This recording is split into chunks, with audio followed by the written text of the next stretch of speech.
Hi, I'm Rick Whitted with U.S. Hunger, the CEO, and this is another episode of Food for Thought, thing that I love to do. I get a few minutes with some of our amazing partners that are the heartbeat and the background of our organization's mission. So today we have Joi Chevalier, the owner of the Nooks, one of my big sister, best friends. Joi and I sit on the Refresh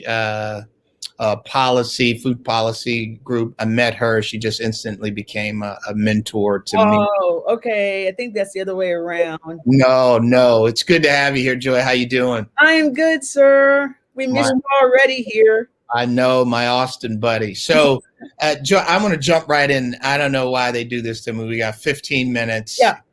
Quick chat, and you do so much. So tell us what the Cook Nook is and why did you start it? Sure. The Cook's Nook is a culinary incubator here in Austin, Texas. We're now more of a hub around a whole bunch of food activities. We actually really started developing entrepreneurs in the food space because we really didn't have a space in Austin, Texas, a building or just an environment for entrepreneurs, food entrepreneurs to be able to grow their businesses, have production space, event space, and business services, business development, mentoring, co-working, where they could actually grow their companies.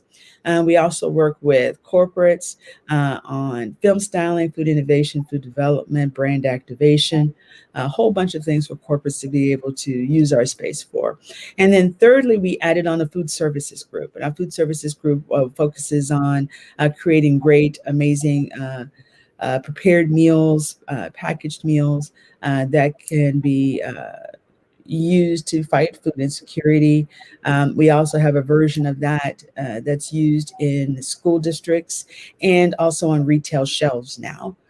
We do about 2,400 to 3,000 meals a day in our food services group that go out across Travis County, Austin, Travis County area. And so that's grown to be a huge part of what we do at the Cook's Nook. And then lastly, we work a lot in our community around impact issues like food insecurity, around foodways, telling the stories of foodways, and a lot of policy work as well. Around food insecurity, access, resiliency. And we have a conference as well around those topics, access and resilience. So, yeah. I told you guys she does a lot. So it keeps me off the streets. Yes. So I got to hit this really quick. Mm-hmm. So you weren't steeped in food pedigree and training all your life. You were a corporate tech exec. Well, yeah, but I mean, food has always been an issue in my life growing up in Houston and my family out of East Texas. So, you always grew up around foodways, which is why I spent a lot of time talking about foodways and food history and food culture. But no, you're right. I'm an academic by training, a Miltonist by training, worked in my PhD studies, and then picked up in corporate environment around products and product technology and launching products worldwide. So when I decided towards the end of my career that I was going to make a change and I decided I wanted to go food and food tech, yeah, that was a change.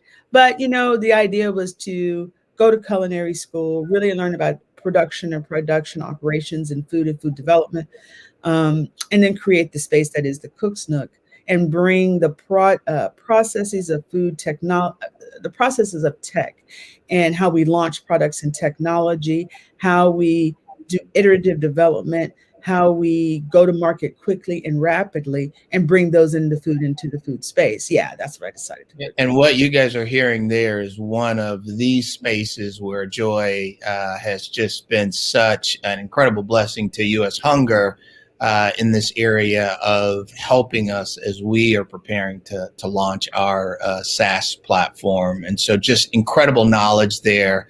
And I love the blend that you have of a technological understanding with food. Here's the question I want to ask you. So the Cook's Nook is a for-profit organization, yes, but you're one of the most mission-based organizations I've ever met. Yeah. So where I have a lot of passion is addressing the issue of hunger and the root causes around hunger. Right. And your food services component really has done that so well in Austin. Can you talk a little bit about the local and the governmental and the organizational collaboration your organization has done to really address food insecurity and nutritional insufficiency? Yeah, I think what we really sort of try to focus on is to remind folks, as a for-profit who has sort of stepped into this space that has been really dominated by this conversation between nonprofits, and where food was really a part of housing and really a part of a health conversation only, um, and really mired in that Mm. it had to be lifted out of those arenas.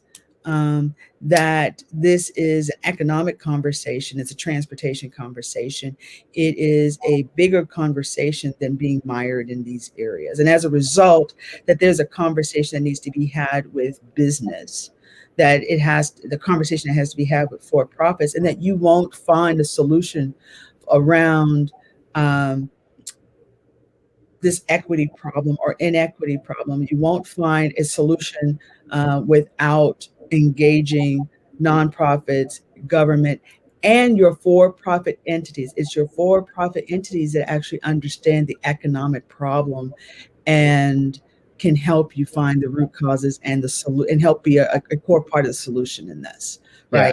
right? That the economic drivers that are behind food disparity and ultimately your nutritional deficiency and your gaps um, can actually be solved by partnering with those who understand that and can actually help bring that stuff to market and bring solutions to market for you. So let me ask this question, because I add full disclosure for those listening in here. I got to spend 4 or 5 days in the city of Austin, Texas, with Joy and her team and her board and several of the local partners that she works with. I find it fascinating, just to piggyback off what you said, how oftentimes it is difficult for what I call the world's best do-gooders to actually work together. Mm-hmm.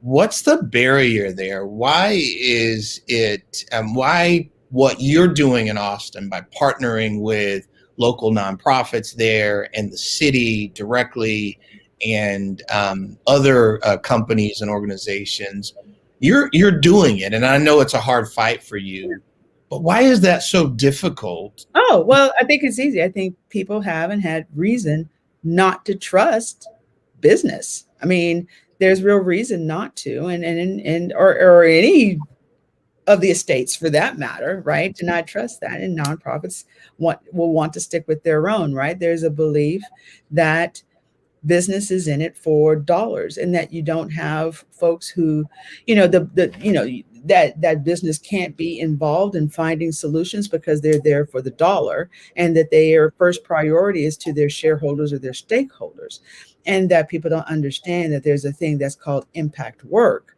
and that there is a belief in the win-win, that you can do both and both are of value, and that there are businesses that believe that they have a responsibility, and that when they find in and hone in on the responsibility in their community, that they bring good things to market that benefit everyone involved. And that's the source and the heart of impact work, impact investing, or just impact business and social impact business. But aside from that, any company who believes they can come into a space and provide the right product, the best product, and actually help solve the problem, and says, look, here we are to actually help you find a solution to something, whatever that might be. Can we have a conversation about it? Why wouldn't you want to have a conversation about it? And I think that's all we've suggested in our own community. And it was hard. I mean, folks didn't know who we were, nonprofits. So what do you know about food? Well, I know about food, and we know about how to bring things to market. In fact, that's what we specialize in. Yeah.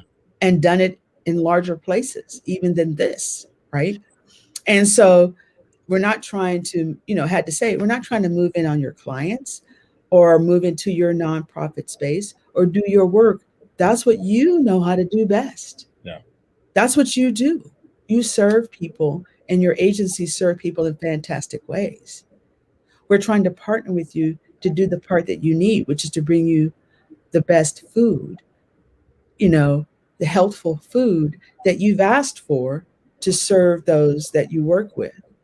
So You know, and I and make sure you have that daily so you yeah. can go do the things that you need to do, Yeah, right? and I love your focus on quality food. Mm. I love particularly your Mosaic Foods line. I love your Mosaic meals. I love how it's very high quality salmon. Thank It's you. very high quality vegetables that just really Yeah. align with our heart, particularly in our full carb fresh box of healthy, fresh, directly from the farm Yeah, produce. we're loving it. I mean, being able to offer that's that salmon from Kavoy Arctic, or, being able to have, high quality, chicken, vegetables in the sandwich, or the oat bread, spelt bread in our sandwich, Yeah. or having a vegan tomato soup, our salads, and, things of that nature. And actually, we're about to get a wonderful feedback on the nutritional quality from the city, that's pending for us. So we're really excited about that line, and having it in the stores, and then having it in our programs. Yeah, we're just really thrilled, and where our product is going, and I can't wait to, working with you guys too. I'm Yeah. just Well, very I excited. got to tell you, I love that a for-profit organization has thrown their hat in the ring to say, we will be about impact. We will be about, missions work here. And I Mhm. think it's incredible. We've got a couple minutes left, and I want to just really get some of your observation on what you're seeing as the gaps in the fight against food insecurity and nutritional insufficiency from your local viewpoint there. You are really connected well with your community. What are you learning now as you're taking your company in for this fight? What are you seeing as the gaps that are driving food insecurity and nutritional insufficiency? I think one of the things I'm still seeing, I guess, or hearing, that I think are still gaps, and this is the product manager in me, that, you're always sort of listening to needs or gaps or openings. There's still a language, particularly in our community. It's such, you know, the community voice around the language around food is still nascent here. It's still young. What people don't know how to ask for what they want in food. Okay. There's such a the language isn't quite mature. It isn't quite there. We take food for granted. Food is there, or even the lack of food we take for granted. And so we don't have words around it. Um, Interesting. and so people don't know what to ask for. People don't know what to talk about. People don't know what to ask for when they get to the table. They don't know how to ask for the table. They don't know how to demand. They don't know what the supply chain means. I mean, people are now using the word supply chain, but they don't really know what that means. They mimic words, or they say words, but they don't know what that really means. They don't know how food acts. Um, we have generations now who don't know, who won't touch certain foods, who don't even interact with foods. And so, it is very hard to demand from your governments, or even from that supply chain, how you want to live with food, and what you want, and what you want to expect, Yeah. and Yeah. what policies you think you want to have exist. And I think that's an ongoing issue. You can't get what you can't ask for. I agree, and I love that concept of the language of food, because I see that from our vantage point, and I think what happens, or from my observations, what I observe is that when you don't know the language, you just don't talk about it, Don't and talk about so it. the easiest denominator is just to go, hey, here's some food, but you don't know what's driving the need for food. You don't know what's driving, the root cause that's or the leading to, or the lack of food, and or the lack of food. Yeah. and people think food is restaurant. Yep. or store. Right. And that's their only understanding of experience. And you have to tell them that's not the only food. Yeah. That's not Well, even that's not even primary food. well, you know what's interesting, and when you say that, I look at U.S. Hunger's data, and so last year, nearly 50,000 households. When we look at the top chronic illnesses self-reported, obesity was around 20th. This year, same food insecure population, it was number 4. So this isn't an issue alone of not having food. It's the right types of food. It's the accessibility to good foods, healthy foods. And a part of that's education.